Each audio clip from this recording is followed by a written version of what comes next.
These are the moments that made Johnny Carson the undisputed king of late night for 30 years.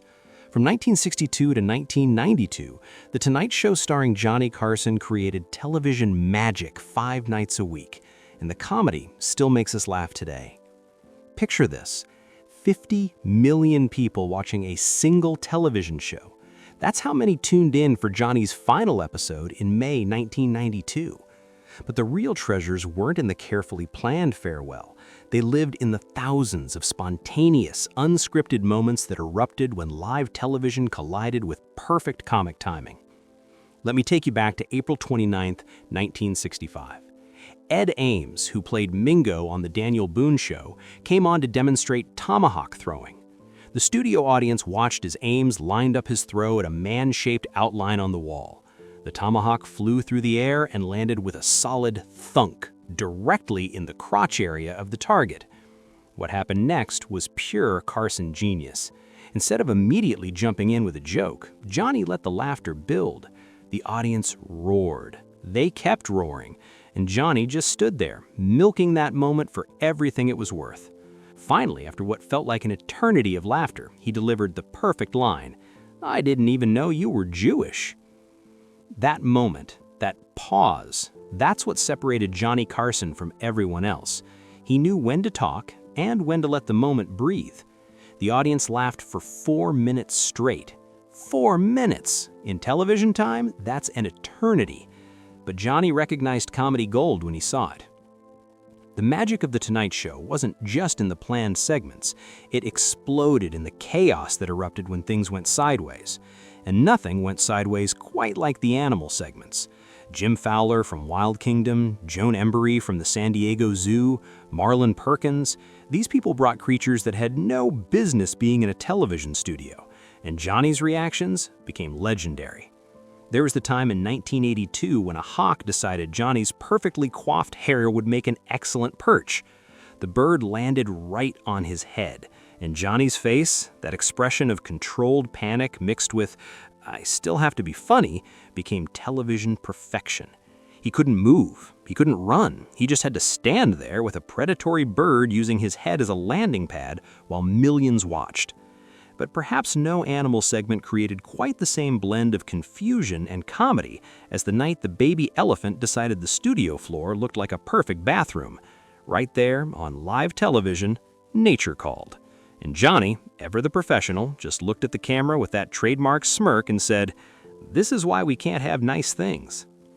Now, some of Johnny's best moments came from his recurring characters. Carnac the Magnificent stands out as perhaps the most beloved.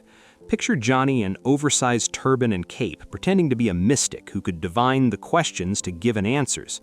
The bit itself was funny, but what made it legendary were the flubs.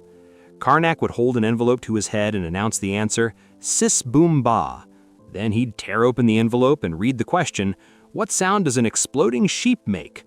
The audience loved it, but they loved it even more when things went wrong, when Johnny fumbled with the envelope, when the turban slipped, when he completely mangled the punchline and had to recover.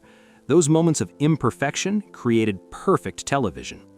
And then there was Art Fern, the sleazy salesman who hosted the Teatime movie sketches. With his pencil-thin mustache and checkered sport coat, Art Fern would pitch ridiculous products, while the buxom Carol Wayne played the ditzy matinee lady.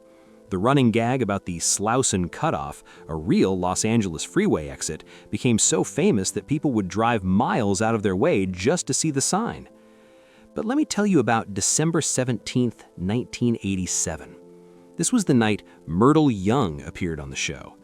Now, Myrtle worked at Seifert's Potato Chips, and she had an unusual hobby, collecting potato chips that looked like things. Not just any things, but famous people, animals, objects. She'd bring her collection in plexiglass cases, handling each chip like it was a precious artifact. "This one looks like Bob Hope," she'd hold up a chip. And Johnny would lean in, squint, and with perfect deadpan delivery say, "I see it. There's the nose." The audience was dying. Here's Johnny Carson, the biggest star in television, seriously discussing the resemblance between potato chips and celebrities. His commitment to treating this absurd situation with complete seriousness transformed it into comedy gold. The beauty of Carson's humor was how he found comedy in the everyday. His monologues overflowed with observations about life that resonated with America. "How cold was it?" he'd ask. And the audience, trained after years of watching, would shout back, "How cold was it?" Then came the punchline. "It was so cold today, I saw a politician with his hands in his own pockets." Simple, clean, effective. But the moments that really showed Carson's genius were the ones with other comedians. March 24, 1969. George Gobel was the last guest on a couch that already held Dean Martin and Bob Hope, two of the biggest stars in entertainment. Gobel looked at these legends, looked at the audience, and delivered one of the greatest lines in talk show history. "Do you ever feel like the world was a tuxedo and you were a pair of brown shoes?" The place exploded. Dean Martin nearly fell off the couch. Bob Hope was wiping tears from his eyes. And Johnny just leaned back in his chair with that satisfied smile that said, "This is why I love this job." Don Rickles was a frequent guest, and their chemistry crackled with electricity. In 1973, Rickles accidentally broke Johnny's cigarette box, a wooden box that sat on Johnny's desk. It was an accident, but Rickles transformed it into comedy gold.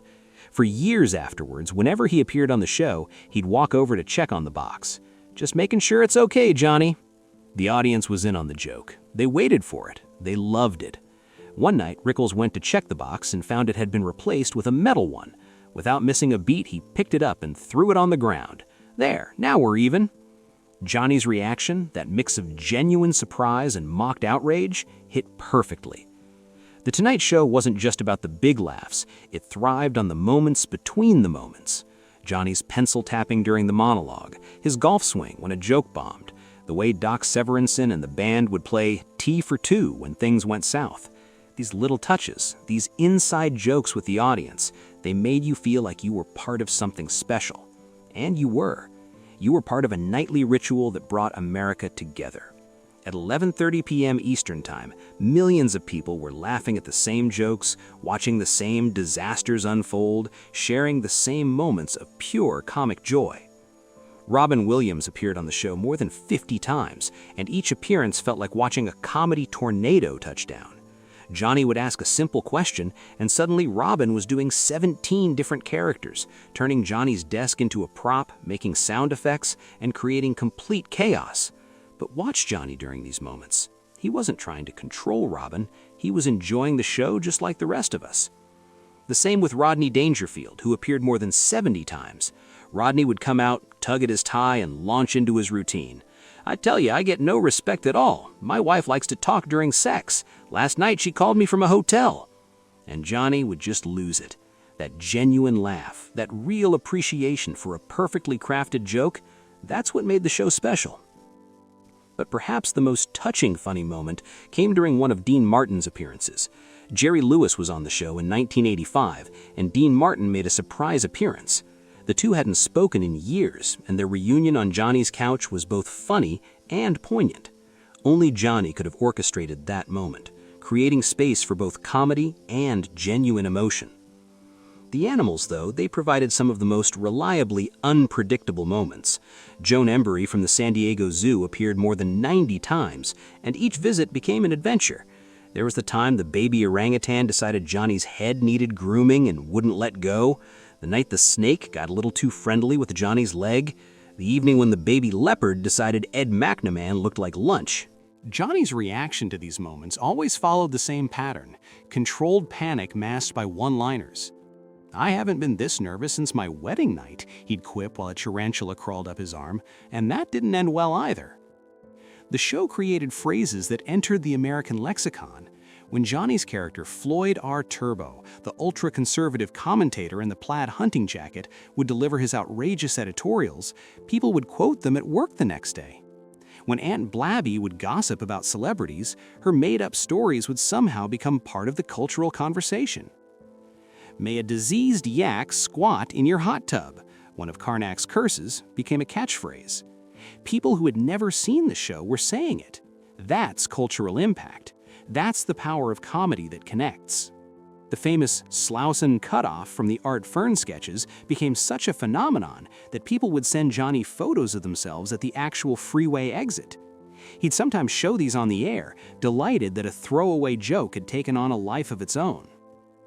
But what really made The Tonight Show special was Johnny's ability to find humor in failure. When a joke bombed, and they did bomb, he didn't panic. He'd do that golf swing, he'd make a face, he'd comment on the bomb, turning failure into success. "That joke is on its way to the Comedy Hall of Fame," he'd say about a particularly bad one. "Unfortunately, it's taking the scenic route." The show launched careers. Comedians who killed on Carson became stars overnight. Those who bombed might never recover. The pressure was immense. But Johnny had a way of putting people at ease, of helping them find their rhythm. He was generous with his laughs, quick with the save when someone was struggling. David Letterman, Jay Leno, Jerry Seinfeld, Ellen DeGeneres, they all got their big breaks on Carson, and they all learned from watching the master work. The timing, the patience, the ability to find the funny in any situation. One December night in 1974, Tiny Tim married Miss Vicky on The Tonight Show. 21.4 million people watched, astronomical numbers for late-night television. The ceremony was bizarre, surreal, and somehow perfectly fitting for a Carson show. Only Johnny could have pulled off something that strange and made it feel like appointment television. The final weeks of The Tonight Show in 1992 were emotional. Guests came to pay tribute, clips were shown, tears were shed. But even in those final moments, Johnny found the laughs. Robin Williams and Bette Midler appeared on the penultimate show, creating one last night of comic chaos. Williams did his impressions, Midler sang, and Johnny sat back and enjoyed it, knowing he'd created something that would never be duplicated. 50 million people watched that final episode. 50 million. They weren't just saying goodbye to a talk show. They were saying goodbye to 30 years of shared laughter. 30 years of How Cold Was It? 30 years of Carnac and Art Fern and Floyd R. Turbo. 30 years of animals gone wild and comedians at their best, and moments of pure, unscripted joy. Today, you can find clips on Peacock and Antenna TV. You can watch documentaries and listen to podcasts analyzing the best moments. But nothing quite captures the magic of tuning in at 11:30, not knowing what might happen. Would tonight be the night another animal would wreak havoc? Would Carnac fumble the turban? Would Don Rickles break something else? That anticipation, that sense of community, that guaranteed laugh at the end of the day, that was The Tonight Show starring Johnny Carson. And these moments, Ed Ames in his Tomahawk, Myrtle with her potato chips, George Gobel feeling like brown shoes in a tuxedo world, these weren't just funny moments, they were our moments, shared across America, remembered for decades, still making us laugh today. Johnny Carson didn't just host a talk show, he created a nightly celebration of comedy, spontaneity, and the beautiful disasters that happen when live television meets perfect timing. For 30 years, he was the last thing millions of Americans saw before bed, and more often than not, they went to sleep smiling. That's a legacy no streaming service can replicate. That's magic no algorithm can create. That was Johnny Carson, the king of late night, the master of the pause, the man who knew that sometimes the funniest thing you can do is nothing at all. And I guarantee you, somewhere tonight, someone is telling the Ed Ames Tomahawk story. Someone is quoting Carnac. Someone is remembering where they were when they watched Johnny Carson, and they're smiling. Because that's what great comedy does. It lives forever. Just like these moments, just like Johnny.